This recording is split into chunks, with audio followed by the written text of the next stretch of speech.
عليكم ورحمة الله. المنتخب الوطني المغربي يضرب بقوة أمام المنتخب الأولمبي المصري برسم المنافسة والمقابلة اللي جمعتهم لنيل الميدالية البرونزية. المنتخب المغربي تفوق ب6 أهداف لصفر، 6 أهداف لصفر أمام منتخب كبير ومنتخب عنيد اللي هو المنتخب المصري. إذن تألق كبير لكرة القدم الوطنية مرة أخرى. المرتبة الثالثة في الألعاب الأولمبية، هذا الشيء ليس بهين، وهذا يغطي بطبيعة الحال على الأخطاء التي ارتكبت في المقابلات السابقة. المقابلات السابقة اللي أنا تناقش مع شي خوت، راه تصيدنا الدراري، تصيدوا يعني. كانت المقابلات في ايديهم، لو اننا تفادينا الاخطاء الفرديه، الاخطاء ديال ملي تنخرجوا من اللعب الجماعي تنطيحوا في الفخ. فهذا كلام حتى ديال مجموعه من المراقبين تيقول لك ان المنتخب المغربي راه القوه ديالو في اللعب الجماعي ديالو. وهذا الشيء اللي شفنا تمريرات، شفنا باسات، شفنا اللعاب تيحط الاخر، شفنا رحيمي كيفاش تيحط الكواري الى غير ذلك. هذا هو اللعب، هذا هو المنتخب الوطني تنعرفوه. هنا فين تتكمل القوه ديالو. قبل ما يبدا الماتش قلت للدراري كنا مجمعين تنتفرجوا، قلت لهم راه المنتخب المغربي الاول، المنتخب المغربي خاصو، لان حنا عارفين عندنا واحد الخلفيه على المنتخب المصري وعندنا ديك السرعه ديال اللعابه ديالو. فقلنا خاص غير الدراري يحترموا، يتبلاصوا مزيان، شي يشد شي ويخليهم ينقزوا تاعي.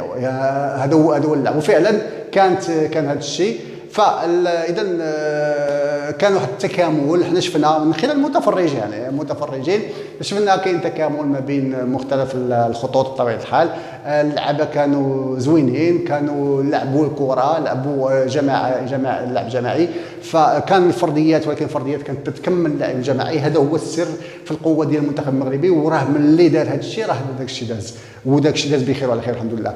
وعلى فكره الركراكي كان حاضر ايضا. وانا من الناس اللي تيقولوا ما علاش ممكن يحضر مالو، علاش ما يحضرش؟ عادي، اذا كان سكتي وتيعنق فيه وتيبوس فيه وقابل داك الشيء عادي. اذا كان هو عنده لعابه شحال مع 6 ديال اللعابه كاينين تما في المنتخب الكبير، فعادي. السلام عليكم. اذا بجوجهم الثانيين بجوجهم تيخدموا في دار وحده، تيخدموا في المنتخب الوطني المغربي، سواء الاولمبي سواء تيخدموا في المنتخب. تنزيروا على بعضياتنا، تنزيروا بعض المرات، تنتشدوا بزاف، وهي الامر واسع يعني، وامر يسير يعني.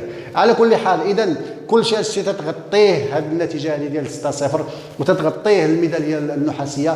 ثاني ميداليه تيجيبها المنتخب المغربي للمغرب من بعد الميداليه الذهبيه ديال سفيان البقالي البطل ديالنا. اذا ميداليتين ذهبيه ونحاسيه. هارد لك بالنسبه للمنتخب المصري. تنبقاو اخوه وتنبقاو اشقاء.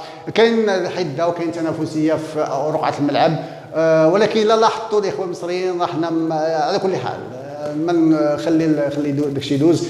كان هناك عناق، كان هناك يعني روح رياضيه، خاصه ما بين مصطفى شنو هو ذاك عادي رقم 9 ديالهم، واعتقد حكيمي الى غير ذلك. كانت شده، ولكن تتخللها روح رياضيه. وهذا الشيء اللي بغينا بين منتخبين كبيرين وبين بلدين شقيقين يعني.